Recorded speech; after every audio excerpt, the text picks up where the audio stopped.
जय श्री राम सभी भक्तों को जय माता की। फिर एक नई वीडियो के साथ आप सबके सामने हाजिर हो गए हैं।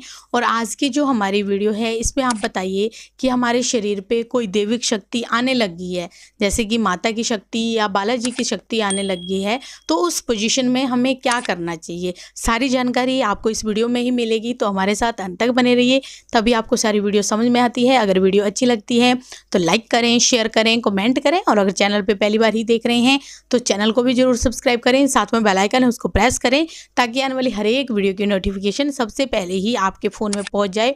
चलिए शुरू करते हैं आज की वीडियो। जय श्री राम जी। जय श्री राम, जय श्री बालाजी महाराज बाबा की असीम कृपा आपके परिवार पर सदैव बनी रहे और मेरी माई जगत जननी माँ भवानी अम्ब की कृपा आपके घर में अन्नपूर्णा रूप में वास करे। जब शरीर के ऊपर कोई भी दैविक शक्ति आने लग जाती है, दैविक कृपा आने लग जाती है या पितरों की कोई कृपा आने लग जाती है, तो हमें उस कृपा को किस प्रकार से बलवान बनाना है, किस कृपा के प्रति हमने किस प्रकार के कार्य करने चाहिए, ऐसा कौन कौन सा काम हमें करना चाहिए जिससे हमारी दैविक शक्ति ना तो कभी किसी के बंधन में आए और हमेशा ही बलवान रहे और हमारे घर के अंदर सकारात्मक ऊर्जा का वास जो है बना रहे और सकारात्मक ऊर्जा का वातावरण हर समय रहे। ऐसे कौन कौन से उपयोगी कार्य होते हैं, आज उन सारी बातों पर आपके साथ चर्चा करेंगे और सारी बातों को डिटेल से आपको समझाएंगे। अगर आप कोई दैविक मंत्रों का साधना कर रहे हो या कोई किसी देवी की आपने कृपा प्राप्त करी है या श्री बालाजी महाराज की कृपा प्राप्त करी है, तो सबसे पहले आपको हमेशा ही अपने एक नियम बनाने चाहिए। नियम किस प्रकार से? जब आपका भक्ति का समय का नियम होना चाहिए कि मैं और जो भी आपने उस शक्ति के आगे आपको इस प्रकार के वचन करने चाहिए जो आप निभा सको।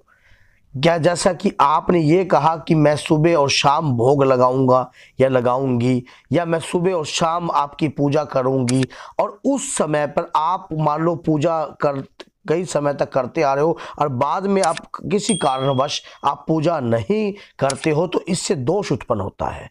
इससे आपको क्या करना चाहिए, आपको बंधन में नहीं डालना चाहिए शक्तियों को। आपको ये कहना चाहिए कि मैं जहां भी जाऊं आपकी कृपा मेरे संग रहे और मैं जितना भी बार का आहार ग्रहण करूं। कई बार हम इस प्रकार का भोजन ग्रहण कर लेते हैं जो भोजन तामसिक होता है। मान लीजिए आपके शरीर पर कोई बालाजी की कृपा आ रही है तो आप बार बार तामसिक भोजन ग्रहण कर रहे हो, जैसे कि प्याज से लुप्त हर समय कच्चा प्याज का सेवन कर रहे हो, लहसुन का सेवन कर रहे हो और अधिक से ज़्यादा। पर इससे क्या होता है कि आपकी जो शक्ति है, जैसा खाओगे अन्न वैसा ही होने लग जाएगा मन। आप उस शक्ति का अनादर कर रहे हो। कभी कभार जो अगर आपके ऐसी पोजीशन बन जाती है कि आप कहीं और ऐसा खाना नहीं है और वो आपने अपना मजबूरी में आप कर रहे हो, तो आप इस चीज़ का सेवन कर सकते हो, प्याज और लहसुन का। लेकिन ऐसा होता है अगर हो सके तो बचो, जितना हो सके तो बचना चाहिए। आपको अपनी कृपा को कभी भी अपने से दूर नहीं करना है। आपका वो बहुमूल्य धन है आपके जीवन को उतारने के लिए। आपने उस कृपा को और भी ज़्यादा बलवान बनाना है। बलवान बनाने के लिए हनुमान जी की पूजा आप कर रहे हो, अगर हनुमान जी की कृपा है तो मंगल और शनि, अब मंगल और शनि आपको क्या करना चाहिए, हनुमान जी को चोला अर्पण करना चाहिए।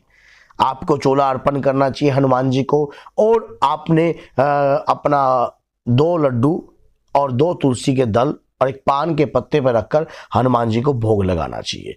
नित्य नेम अपनी कोई भी दिव्य मंत्र की कृपा जिस मंत्र से आपने प्राप्त करी है, या कोई ऐसी कृपा आपके पास दिव्य मंत्र नहीं है, तो उस मंत्र हनुमान जी का एक मंत्र का जाप की माला आपको कंटिन्यू करनी चाहिए।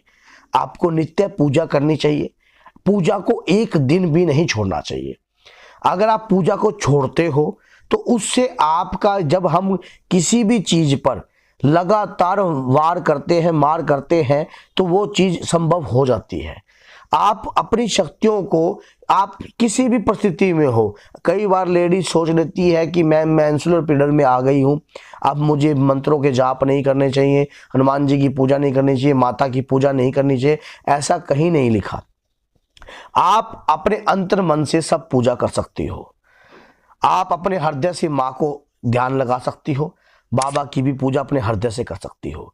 आपकी करी हुई पूजा स्वीकार होगी। आपको इस प्रकार की संग में भी नहीं बैठना चाहिए जहां पर अनुचित कार्य होते हो, गलत कार्य होते हो। इस प्रकार के अदृश्य, इस प्रकार के चीज़ों का भी सेवन नहीं करना चाहिए, जैसा कि आप, जिससे आपकी बुद्धि जो है भ्रमित होती हो, आपकी बुद्धि भटकती हो, और ऐसे ऐसे कार्य से आपको कोसों दूर रहना चाहिए। आपने अपनी शक्तियों को बलवान बनाना है तो उनके उचित समय को जानिए। पूर्णिमा पर ऐसे विशेष कार्य कीजिए जिस दिन मंगलवार की पूर्णिमा हो। माता रानी की कृपा आती है तो अष्टमी और चौदस के दिन आप माँ को भेंट दीजिए। अपनी अगर कुल देवी की कृपा आती है तो कुल देवी के जिस दिन माँ कुल देवी का दिन है, चौदस का, अष्टमी का, उस दिन आप माँ का पूर्ण रूप से पूजन कीजिए, श्रृंगार कीजिए और ऐसे ऐसे कार्य कीजिए जिससे आपकी जो देवी कृपा है, अगर पितरों की कृपा आती है, अगर पितरों की कृपा आती है तो आपको लगातार 11 हनुमान चालीसा के पाठ डेली करने चाहिए।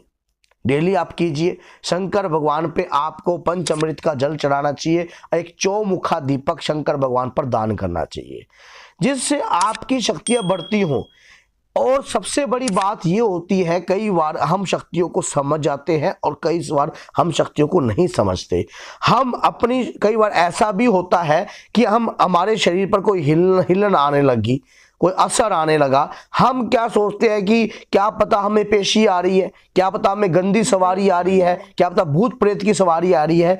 कई बार भूत प्रेत की सवारी नहीं होती, आपके पितरों की सवारी भी होती है, पितरों की कृपा भी होती है, कोई देवी कृपा भी आने वाली होती है। तो हम क्या करते हैं कि कई ऐसी जगहों पे चले जाते हैं जहां पर हम उस चीज को बंधवा देते हैं कि ये चीज हमारे शरीर पर ना आए। इससे आपके पितरों पर बंधन पड़ता है। इससे जो घर में जो प्रेत आत्माएं रहती हैं वो और ज्यादा बलवान होती है। जो आपकी हेल्प कर रहा था उसको तो आप बंधवा देते हो। तो सही तरीके का ज्ञान लेकर हमने इस पर भी बहुत सारी वीडियो बना रखी है। वीडियो को स्टडी कीजिए, देखिए और उस दौरान आप अपने कार्य को पूर्ण कीजिए। अपने पूर्ण नियम बनाकर चलना चाहिए। आपकी शक्तियां आपका साथ देंगी, क्योंकि वो आप जिस इष्ट की आराधना कर रहे हो उनकी कृपा आपके ऊपर है, उन्होंने आपको चुना है। वो लाखों की भीड़ में अपने आप ही पहचान लेते हैं अपने बच्चे को। तो बोलिए जय सीताराम, जय श्री बालाजी महाराज, जय माता।